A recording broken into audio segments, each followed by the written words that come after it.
Thank you everyone for joining us. Friday, 11 a.m. Eastern Time. This week, we have the pleasure to host one of the group sweethearts.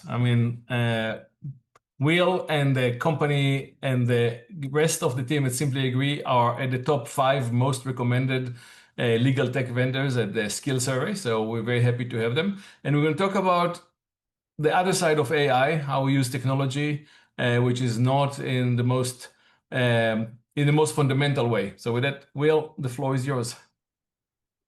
Thank you, Os. And it's really a pleasure to be speaking with this group. We are really excited to be speaking with you. A lot of folks in the legal tech community that we really respect have talked a lot about this community. So excited to have this discussion today. And as Os mentioned, the theme for this presentation is back to basics, which is thinking about, looking at all the other summer seminars. It seems like all of them are focused on how to use AI, and specifically Gen AI and some of the modern AI tooling to apply to legal in various areas. But we want to take sort of maybe a different tack and a contrarian view of what are some of the areas where more established technology and basic sort of programming techniques can be really effective to solve various legal tech problems, and what might be some of the heuristics you can use maybe to identify both where modern AI tools are going to be really effective and where more traditional tools are going to work really well. So that's going to be the focus of our presentation, and really excited for it to be a discussion. I'd love to learn from you all about what you're seeing in practice, which is probably different from what we see within our company. But then we'll talk a little bit about kind of what we've seen and what we're evaluating within our company. And before you start, well, I just want to remind everyone, this is a seminar, not a webinar. At any moment, you're welcome to turn on your camera, to go off mute, ask your question, and participate. Yeah, thank you, Oz. And please do interrupt me. Stick messages in the chat. I should mention, so as Oz mentioned, we're from SimplyAgree. I'm the founder and CEO. We also have Alex Chang on the call, who's our Chief Customer Officer, who many of you all may know as well.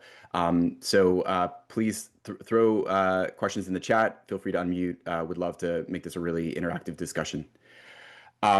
So just a little bit of background on SimplyAgree. We are a closing management tool for transactional deal teams. So we focus on, we only sell our tool to law firms. We focus just on the transactional side of those law firms and helping on complex closings to manage the signature process all the way through building closing binders and closing sets and getting the final executed documents out to clients, making sure that kind of last mile of the transaction is handled really smoothly and seamlessly, and make sure you get everything correct for the end of your deals. We work with over a third of the AmLaw 200, 100, and AmLaw 50. We work with about half of the most active deal teams in the world. And as Oz mentioned, we're really flattered that we're one of the top 5 most recommended legal AI vendors, which we're both flattered, and it was a little bit surprising to us because we're not a very AI forward company. And so that's one of the things I wanted to kind of explore here. Is it was interesting this came out at a time where we had actually very little artificial intelligence in the tool. We had some basically classical AI ML off the shelf algorithms that we use like at very sort of like specific places inside of our application. But we're starting to explore what are some ways that we could be using some of these Gen AI tools and LLM models to be able to unlock new capabilities. And so what I'm going to explore for the purpose of this conversation is some of the ways we approach that problem and some of the things that we researched and learned as part of that process, how that kind of makes us think about how we can apply some of these LLM models, and maybe what are some of the places where the LLM models are not the best solutions. So the basic agenda we're going to walk through is I'm going to talk about some of the pros and cons of what we see from kind of modern AI, which are LLMs, Gen AI, any of these transformer-based models. What are some of the pros and cons that we see from those models compared to more classical AI or machine learning techniques and more traditional programming? I'll talk just a little bit about where we've seen success getting legal tech adoption at SimplyAgree, and what we think are pretty well generalizable principles to use when thinking about tech adoption. And then maybe talking about why that means there might be more sort of basic tech in certain areas that might be better applied to get that legal tech adoption with folks that are not the easiest to get to engage with these sorts of tools. So we'll start maybe a little bit more specifically around what we've seen, what we're learning about the application of these tools. Would love to really hear from folks about what they're seeing within their firms as well. And I'll actually have, just so y'all are prepared, a couple of surveys to kick us off where I'd love to hear about kind of what you're seeing and kind of what your perspective is on are you an AI optimist or an AI skeptic of some of these tools. And then we'll kind of broaden it out as we go through the presentation. So first on the pros and cons of modern AI, the first survey question that I'd love to get folks thoughts on and maybe just get the temperature of the group in terms of their perspectives on AI. A really broad question is AI for legal overhyped, underhyped, or appropriately hyped? So just a second, I'll pull up the QR code and would love to get people's perspectives on whether AI today is overhyped, underhyped, or appropriately hyped. And feel free to interpret that question however you want, but that's where we want to start it.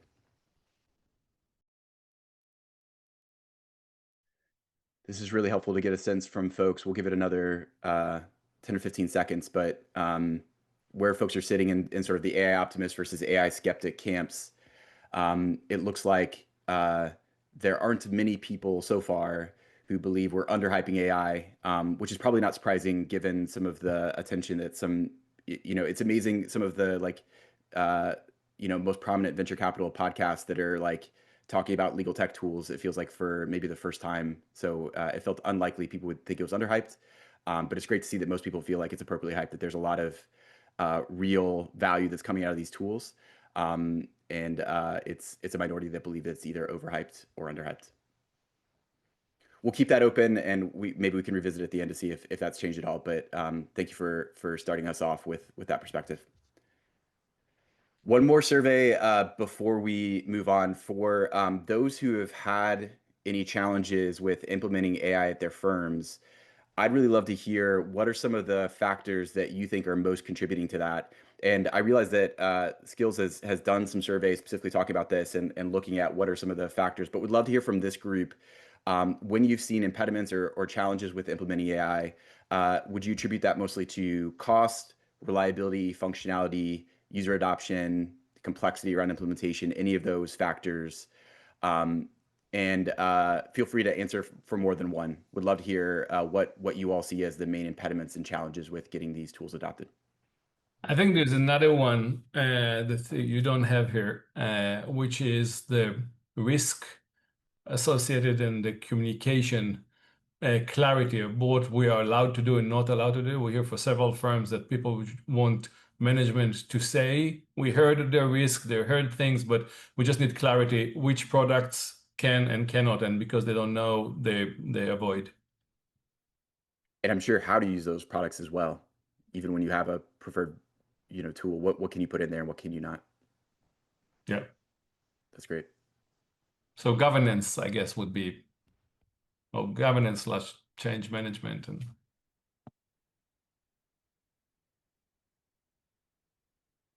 would anyone else like to come off mute to talk about either why they think user adoption is a real challenge with AI, or why, for example, reliability might be a challenge with AI? I'd love to hear any specific perspective. Ricky has another point to make, maybe.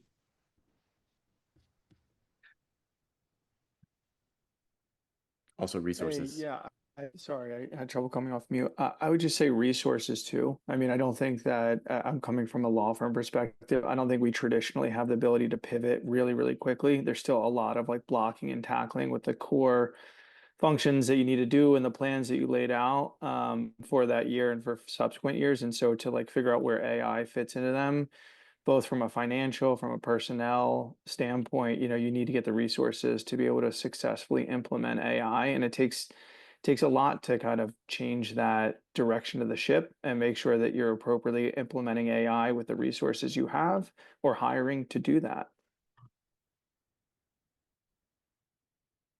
That's great. Thanks for that perspective, Ricky. Anyone else before we move on?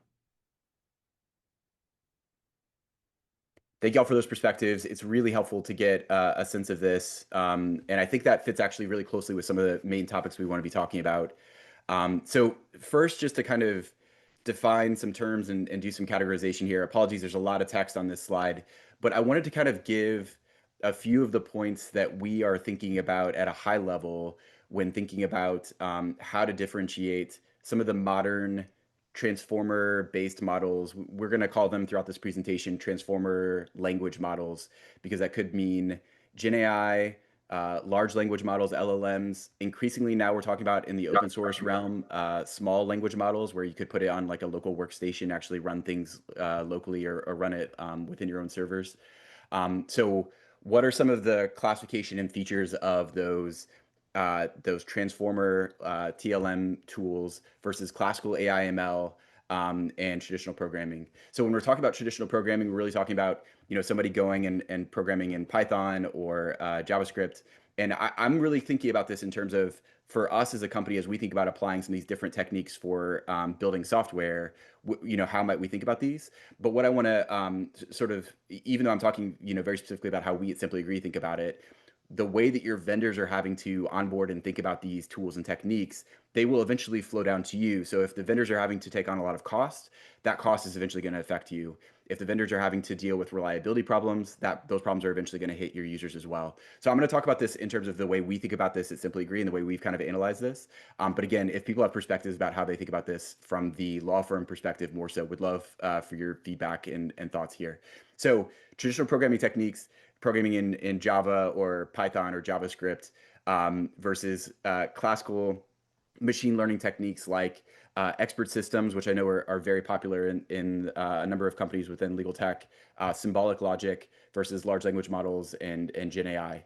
The big differentiators, as I see, are traditional programming and classical machine learning take a lot of work on the front end to kind of build up and to like build in the logic, whether it be on the architecting coding side with traditional programming, or whether it's acquiring appropriate data, classifying it, cleaning it, tuning it to, you know, the model that you want to have and iterating it over time. That just takes a lot of work with traditional programming and classical machine learning. One of the big advantages for TLM transformer models is the ability to just take a model straight off the shelf, just start prompting it, and to get really interesting results out of those prompts, especially when you add additional context that you can provide for those prompts with techniques like RAG, retrieval augmented generation. You can get really interesting results just taking something off the shelf and not having to do a whole lot of fine tuning or iterating or building up of those models. That's one of the really big advantages we see for using those models. But then once you have those models in place, whether it be, or once you have any of these kind of pieces of software in place, whether it be from the traditional programming, classical ML, transformer, that's where I think sometimes these TLMs have some disadvantages, such as the cost to run a traditional program or a classical machine learning program is going to be generally lower than the very processor intensive transformer type of program with an LLM. The consistency and the reliability you're going to see from a traditional program that has pure if-then logic versus a transformer model. The transformer model may not even give you the same results to the same prompt every time. Again, it depends a little bit on how you build those models, but generally the way those transformer models are built, there's an element of it's probabilistic. It's not going to be the same. It's not going to be consistent every time.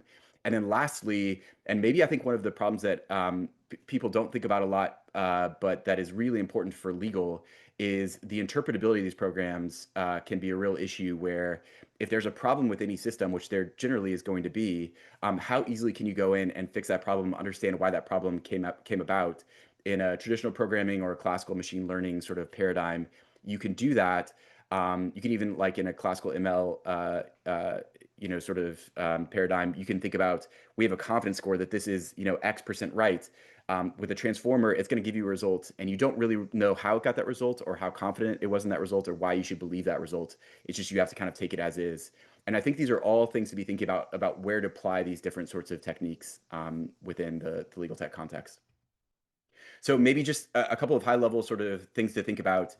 Transformer language models are extremely powerful for dealing with particularly unstructured data. You don't have to do a whole lot of work on the front end to be able to start using these and applying them to data and to try to start building connections between that data. It's a fairly costly approach to solving those problems, but it can provide a really quick and dirty solution to a lot of problems you may be facing. the results are not going to be as consistent compared to traditional programming or classical ML techniques, and it's going to be difficult to interpret the results. It's basically a black box that you're ending up with, so you can't really say why it got to what it is or what that means. Classical AI ML also very powerful, but requires a little bit more upfront work. You have some improved interpretability and clear results from that. And then traditional programming just takes a lot of time to build and a lot of time to iterate on. It's a lot of effortful process to get everything in place you need to get the software you want as the end result.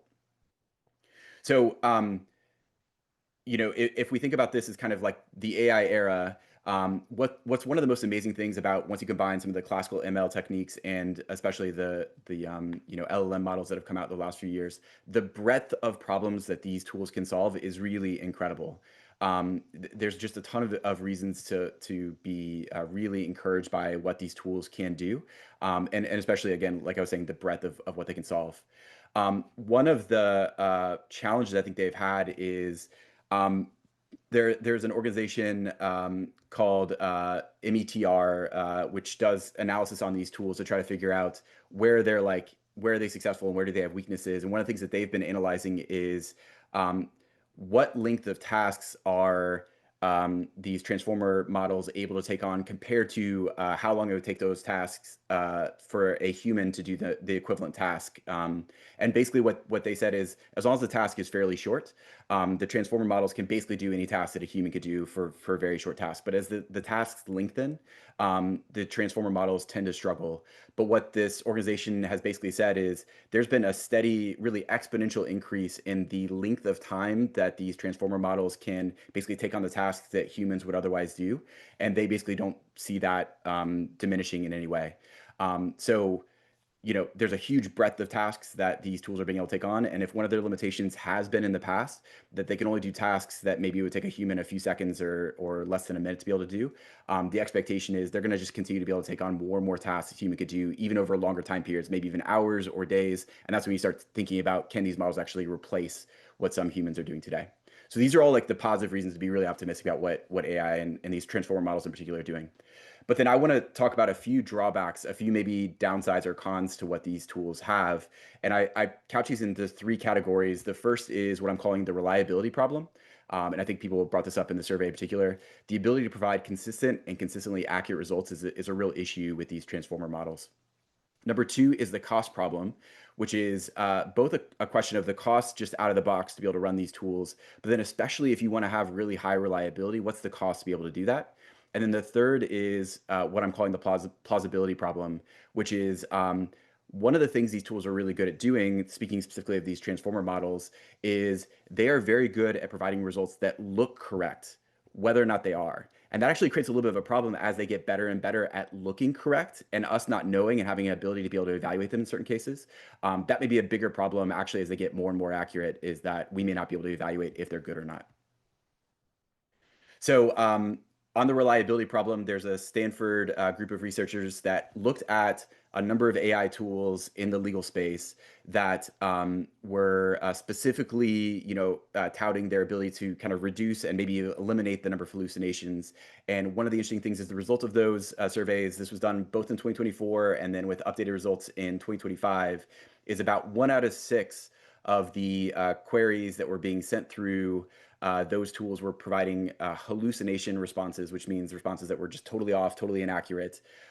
They also noted, if you look at the graph on the top left, a number of the responses that were given were usually incomplete. They weren't comprehensive answers as well. So if you actually look at in how many cases were these AI tools being able to give the sorts of results that were like truly accurate and comprehensive, in many cases it was a much lower number than what I think we would expect as kind of the threshold to be able to use it in a legal professional context. And this is, I think, a really important thing to be thinking about with these transformer models, again, because of the consistency and the probabilistic issues with these transformer models. These systems are capable of doing incredible things, having incredible breadth, having incredible depth of time that they can spend on tasks. But what is the reliability? Where we think of capability as what a system could do, reliability is really what can a system do consistently? And if it can't do the sorts of tasks we need consistently, is that really going to be sufficient for a lot of these tasks we need to do in legal? So moving to the cost problem of this analysis, One of the ways that many of these transformer models and LLMs have decided to attack this problem is where they used to spend so much money training these tools in the first place, doing a bunch of fine tuning, then handing out to the world, and you just do inference based on those results and kind of one-shot results of what they've done in training. They've moved towards these reasoning models where there's a lot more compute and a lot more work being done on the back end once they've already been trained, already fine-tuned, to give the tool a little bit more computational power to try to reason through these results that it's getting. And one way to think about this is if the regular sort of LLM model, the previous training models, really like putting somebody in a library and having them study for years and then come out and tell you what they learned. The reasoning models is taking those people who've been studying for years, bringing them in, and then giving them time to work on a problem over a period of time to be able to actually like really think about whether those answers are the right answers and whether they might want to adjust those answers that they were thinking kind of off the top of their head.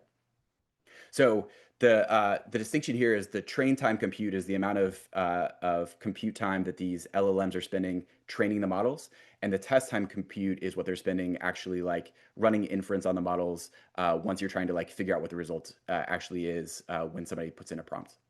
So these companies actually started doing like Well, very if you could explain the last point, is that something that we do as part of the users at the end, or is this before the model comes out and becomes available to us? This would be something when the model is out, when you send a prompt, that rather than it giving you results immediately based on the first answer that it thinks of, it might do additional computation. This would be like the deep research sort of application. Yeah, so that's really what the reasoning models are trying to do. Yeah. Thanks. So companies are coming up with ever more complicated ways for these models to kind of test the answers that it wants to give you. They might run the model 10 times and rank which of those is best. They might have a model do a pro and a con and see which of those went out and have the model actually reason about which of those they think is best. So increasingly, the compute is not on the front end with the training, but it's more on the inference side. When you send a prompt, it's actually doing additional processing to try to get to a better answer before it delivers you a result. So one of the reasons this is important is a lot of the sort of training costs that go into these models is kind of hidden from us. These large language models are VC backed. They're willing to give us a fairly good price for these tools and often are doing it at a loss. But increasingly, these inference costs are being sort of pushed directly to users. And one of the things that I'll point out is one of the things they're trying to do by training them and doing this additional inference is trying to increase the reliability and the accuracy of these results it's providing. So you can see on the left, this is a dot plot of as you increase the amount of compute you provide for training these models, how does the accuracy improve? And this comes directly from OpenAI and a particular type of test that they were trying to do on their models. And so you can see that as these as more compute is put into the training, that the accuracy of these models improve. But you even see greater improvements if you put more test time compute, more inference compute at the time of actually running the prompt, that even increases the accuracy more and more. One of the things that I'll call out though is this is directly from OpenAI's papers on these models, is that they run these graphs on a log scale, which means as you're moving to the right on the horizontal axis, it's actually increasing the amount of compute exponentially. So there's going to be a limit to what these companies can invest in and compute, and the cost to you is likely going to be growing exponentially as well if you need to increase the reliability more and more. And just to show you another graph that kind of demonstrates this. This is a graph that shows for a kind of the gold standard test for these models and testing the accuracy compared to what a human could do, let's say in about 5 minutes of reasoning. What can these models do? You started with the original O1 preview models that were less than 25% accurate on these ARC tests, that once they released the O1 models were able to increase that up to 25 and 32%. And now with the O3 models from OpenAI, these are the new generations of these models. They're getting above 75%, even 88%. But you'll notice that the cost per task for each of those improvements was taking us from below $1 per task to closer to $1 to $10 per task, up to $100 per task, or even over $1,000 per task. And so basically, as you're trying to improve the accuracy of these different models, particularly from doing additional reasoning on the test time of these models, the cost is growing exponentially. And there's probably some limit to where the cost, like the ROI for that increased accuracy is just tough to be able to justify. It might just be better to have a human that could do this in a minute or two, just take care of it for you rather than having the models do it. So increasingly, this is how a lot of the companies that measure the effectiveness of these models are doing it. They're thinking about not just how well are they doing at solving our problems and what's the score they're getting, but what's the cost per score for doing these. And you'll notice that in each case, they're usually representing the cost in terms of a log-based method. It's an exponential growth to the cost. And so all this to say, we're definitely continuing to see increased reliability from these models, but there is probably a question about where does the cost really equal what we're willing to pay to get these sorts of results. So the basic thing I want to say here is that the sorts of models that can get us to 90% accuracy, let's say, probably will not be the sorts of models we want to use to get to 99.999% accuracy, especially if we're having to pay for it, and we're having to pay for it with exponentially greater cost to do that. And so it's a real, this is where the reliability problem and the cost problem really come together, that's a real challenge for us. The last sort of category I wanted to really quickly talk about is the plausibility problem, which, as I mentioned before, as these models get better, it actually creates a little bit of a challenge for legal professionals that if you're not able to evaluate the results that these models give you, using the results just like straight out can create real danger or ethical problems. So there's a great website that I think this is a UK researcher who has specifically been documenting the number of these are simply like I think litigation trials where there is filings in these trials that have AI hallucinations or like improper citations or even just made up citations included. And you'll see from the results here, this is happening, daily, almost daily, certainly weekly, that somebody's doing this. It's going to be a bigger and bigger problem unless these models either like give us a little bit greater transparency or it's a little bit easier to evaluate the results of what these models provide for us. So it's maybe just another problem. Even if we get the reliability high, the plausibility problem is a little bit of a challenge. So just a couple of high level sort of takeaways.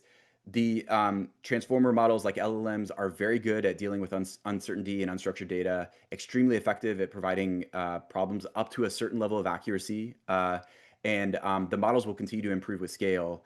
But the challenges are that the cost to run these models will continue to be high, especially if we need high reliability with these models.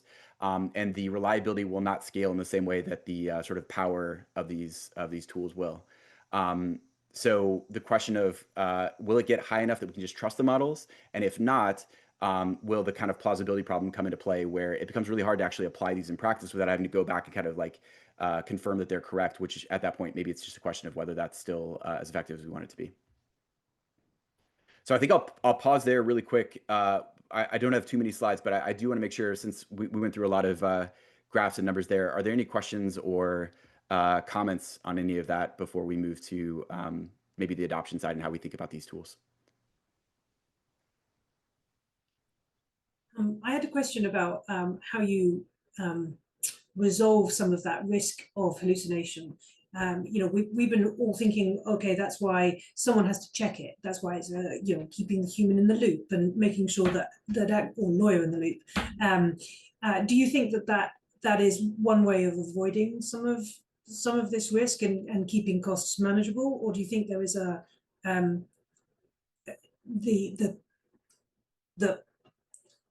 that it changes the whole task that we should be actually giving AI?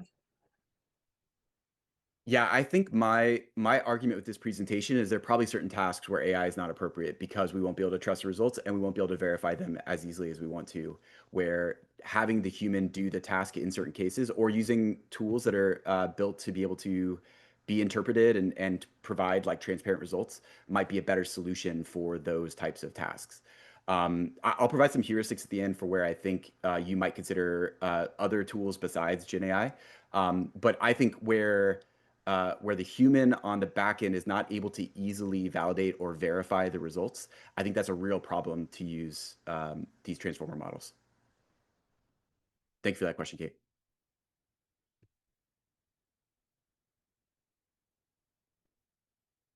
So real quickly to jump into really thinking about the legal tech adoption side and knowing that was like a real challenge that was brought up in the survey. one of the things that I'll say is we have really focused at SimplyAgree not so much on being kind of the most tech forward company, as you can probably tell by the subject of this presentation. We're okay being using kind of like sort of ordinary, very well established technology in our practice. But one of the things that we're really thinking about is how do we actually apply that in ways that people are going to be able to adopt it and use it. So I think this is really part of our ethos of we try to focus on adoption as kind of like our primary aim in the software and services we provide. So in the skill survey around closing tools, you'll see that we were the second most used tool or most adopted tool among the community. And I think that's been growing. I think that we've done really well, especially in the last few years. The skills survey, I believe, was really focused on KM&I professionals. And I just wanted to point to, there was a survey about the same time last year from the American Bar Association and their M&A committee asking deal teams and partners and attorneys at these law firms about their use of closing management tools. And one of the things I thought was kind of interesting there is if you ask the attorneys which of these tools are being used, SimplyAgree is actually far and away the most used tool among, at least this is a American-based, US-based law firms, and so it might be like slightly skewed compared to what the skills community looks like. I think the difference is probably used versus deployed, right? I mean, That's exactly right. We ask what's available to your lawyers versus how often people use things, which is probably what the lawyers answered. So that's really what I want to hit on is I think compared to our competitors, and I think compared to a lot of tools in the market, I think we put an special focus on adoption and how do we actually get engagement and use from lawyers. So maybe just to talk about, I think two of the like key principles that we really focus on are number one, how can we get really good speed to value? How can we get the attorney or legal professional to experience that value as quickly as possible? And then number two, how can we get them to trust us and trust our software to kind of support their in this case, their deals or their closings? Specifically, maybe to talk about what I mean by speed to value, this is subjective to the user. It's not from our perspective, it's from the user's perspective. How quickly can I learn this tool? If it's going to take me, more than a half an hour, maybe in certain cases, 10 or 15 minutes, like I'm probably just not going to do it. And then number two, when I start a session in this tool, how quickly is it where I start to see that this is actually going to be valuable for me versus how much setup do I have to do to actually like experience that value that the tool is promising? So two things that we really try to focus on is both like getting people up to speed really quickly and be able to use it, and then actually getting to experience that kind of quick value as soon as possible within a session of using the software. And then number two, on the trust side, I'll just mention this comes from having transparency, the ability to kind of understand what's going on behind the scenes, consistency, reliability. This is both from a software point of view and a service point of view, but specifically maybe talking about software. I think this is where another area where I'll call out, I think transformer models have a tough time because while I mentioned before, they can really get quick results that can provide a lot of value very quickly. I think on the speed to value front, they are maybe better than any piece of software that's ever been applied to the legal profession. It's on the trust side where I think we have some real challenges. How can lawyers have trust in the results that they're providing? How can lawyers have trust in these systems? And that's where either we need to have a human in the loop, we need to have different ways to provide greater reliability to gain their trust. And so that's going to take me to the final place that I want to quickly discuss before we get to questions, which is how we all can be thinking about where to apply these transformer models, these LLMs and Gen AI tools versus more established tech. And I'm just going to talk about three high-level heuristics that we can use to maybe think about where to apply transformer models versus the more established technology. Number one is consequence. So whenever you have somebody working on something that's going to have a lower consequence for the deal, for the client, for the firm, I think that's a place where it's probably better to get to a quicker and even if it's not perfect solution, a quicker solution that can be iterated on or that can be interpreted, because these transformer models can get you to that value very quickly. If the result is not going straight out to the client or is not going to result in a filing, if there's some ability to edit it and iterate on it, I think that's a situation where those models make more sense versus if you're doing something that the result of that piece of software, that algorithm is going to be something that is going to be a more finalized piece of work. That's where the consequence is higher, and I think you have to be a little bit more careful about using these tools.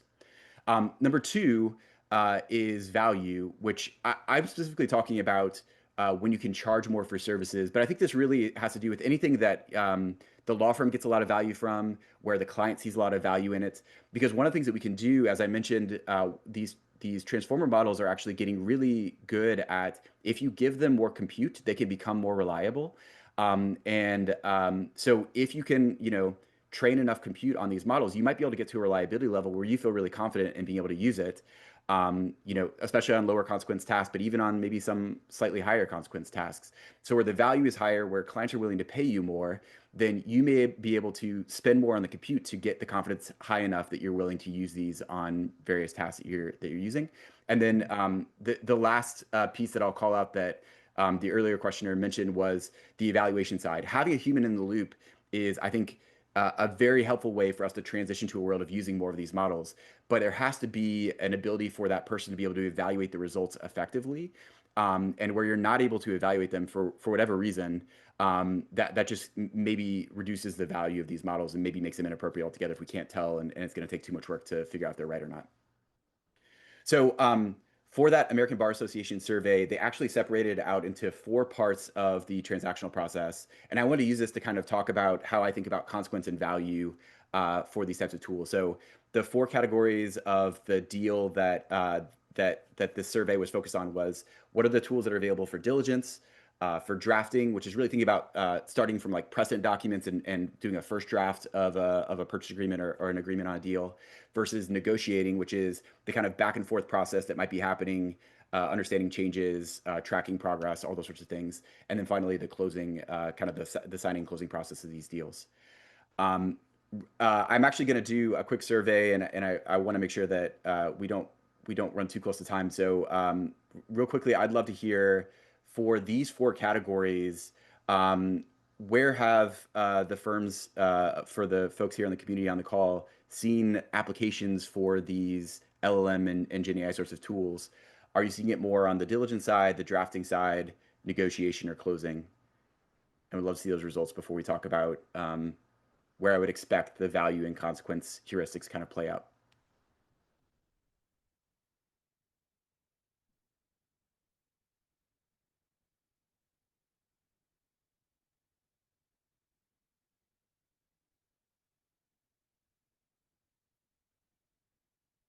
Okay. The early results are basically as I was expecting, that diligence was going to be the highest. I think that's where both with the classical machine learning sort of tools and increasingly with these Gen AI tools, it feels like there's a natural application to the diligence process. Drafting is second, followed by closing and then negotiation. So maybe just to talk specifically about how I think about this is just my personal opinion. There's not really a whole lot of data behind this. When I think about the consequences of using these sorts of tools at various parts of the deal, using these 4 categories, I think of drafting as being kind of the lowest consequence place to be able to use these tools, because you can always draft something, you'd have time to be able to negotiate. Oftentimes, the first draft is going to be reviewed by other people on the team. They could probably provide some comments. Diligence is maybe kind of closest to that, where what you find in diligence may not be the end-all be-all. You can still discover things as you go throughout the deal. Once you get to negotiation, and especially once you get to closing, if you close the deal and there was a mistake that was made, there may not be any way to be able to recover that and be able to fix it. So the consequence, I think, maybe is a little bit higher for diligence down with drafting, but it gets higher and higher as you get closer to the closing, because the deal is becoming more and more finalized, and anything that's missed, anything that you can't kind of rely on or has the consistency you need, might be a problem. On the value side of the equation, I think diligence is the highest value application for these Gen AI tools, partially because it's very difficult. Maybe I should say, back to transformer models, it's very difficult to be able to analyze the volume of information you need on diligence without using a tool like this. And I think clients are willing to pay for firms to be able to use these tools, to be able to take the time to use them effectively and get the value out of them that we need.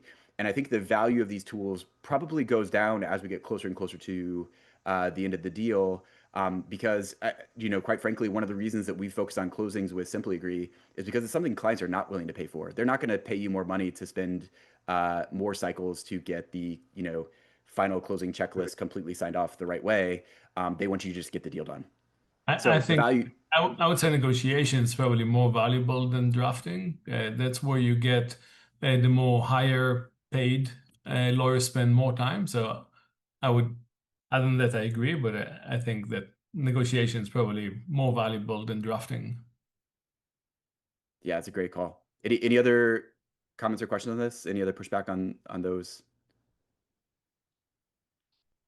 graphs?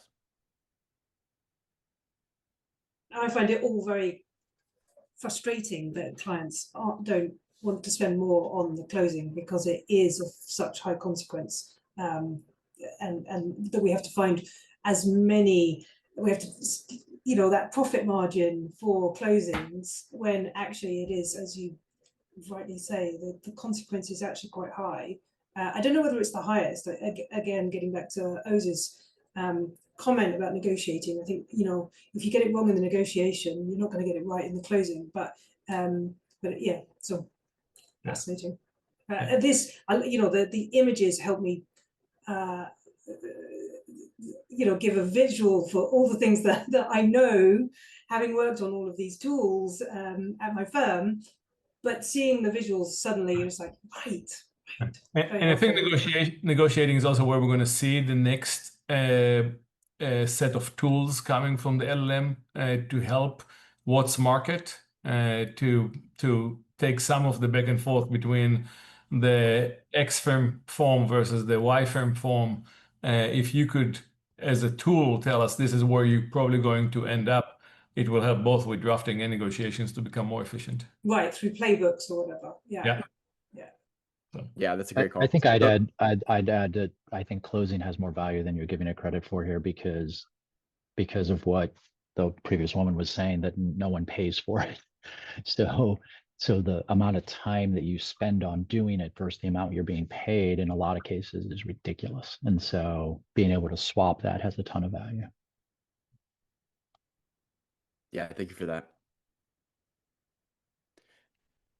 To the ease of evaluation, I'll say, even though we don't apply much transformer type AI tools in SimplyAgree today, we actually think we're fairly well placed to be able to use those sorts of tools because it's fairly easy to be able to evaluate, is this executed signature page that I'm about to upload in place of this blank page going to be correct?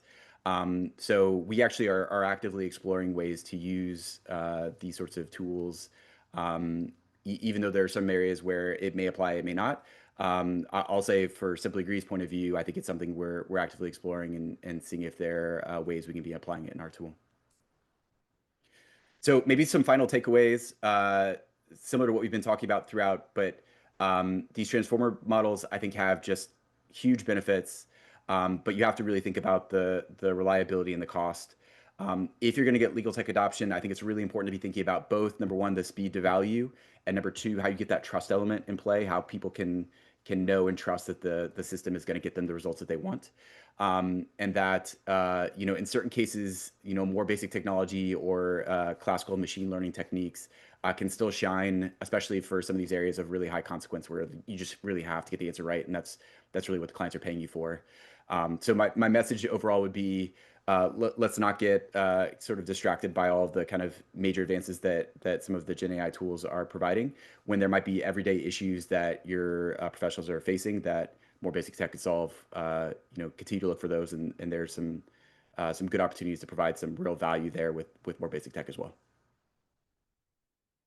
Thank you. I would add that I think on the trust effect, you didn't emphasize the Alex effect. Having a person who is there to understand your needs and hold your hand as you use it. So while unrelated to which technology you use, but any adoption of technology, having a trusted advisor that is going to guide you through the process. I think if you ask me what made you so popular, a big chunk of it in the beginning wasn't the technology, it was the services that came with it and the way you approach the market. So kudos. The Alex effect is huge. I agree. Yeah. So with that, I'm happy to take any questions from the group. I think Alex, talking of Alex, made a great comment in the chat about the compressed time at closing, which has a huge impact on how much you actually want AI to help you, because it speeds everything up. I'd also like to see your graph with your final, the ease of valuation. You know, you had 3 categories of consequence, value, and evaluation.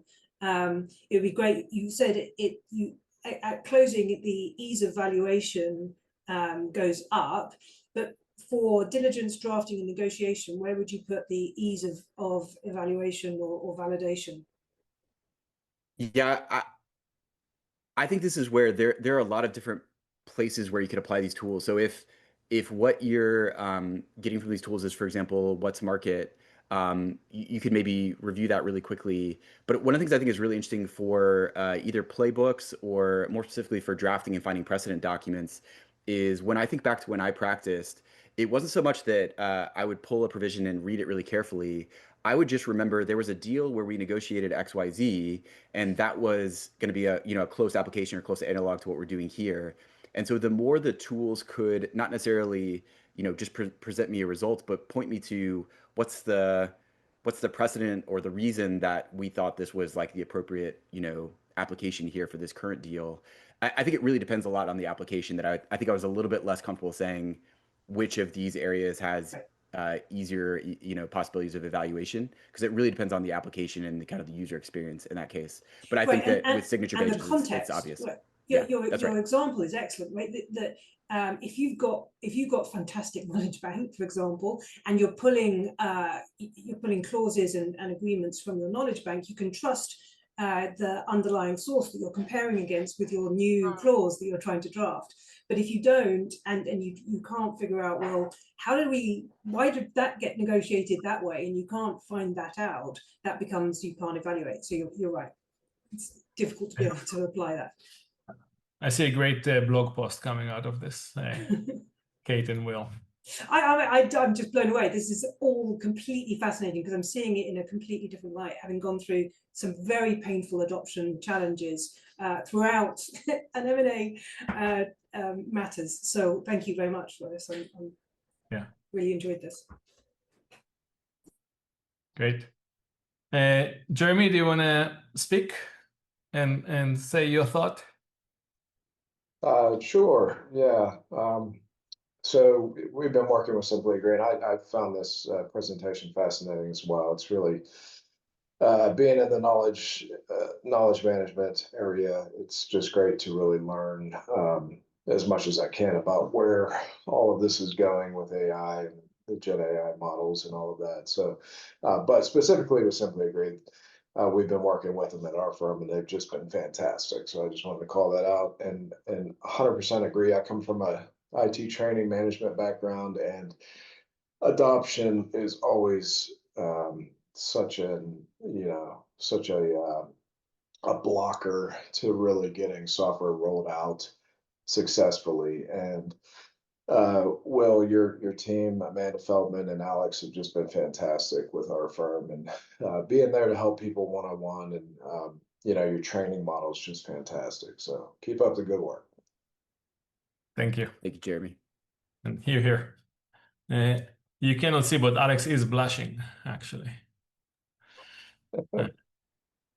So if you guys either click on the link in the chat or scan here to let us know what you thought about this seminar and what you hope to get in the future. As a reminder, we have 3 more before ILTA. We're going to have next week, we're going to hear from the team at Abstract.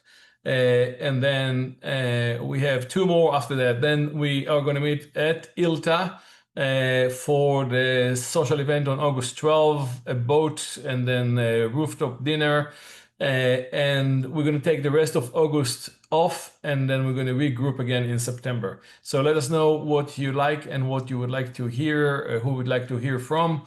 You could always go to skills.law and then go to the seminars and submit a proposed topic or a speaker. And with that, thank you very much, Kate, Will, Alex, and everyone, and we'll see you next week.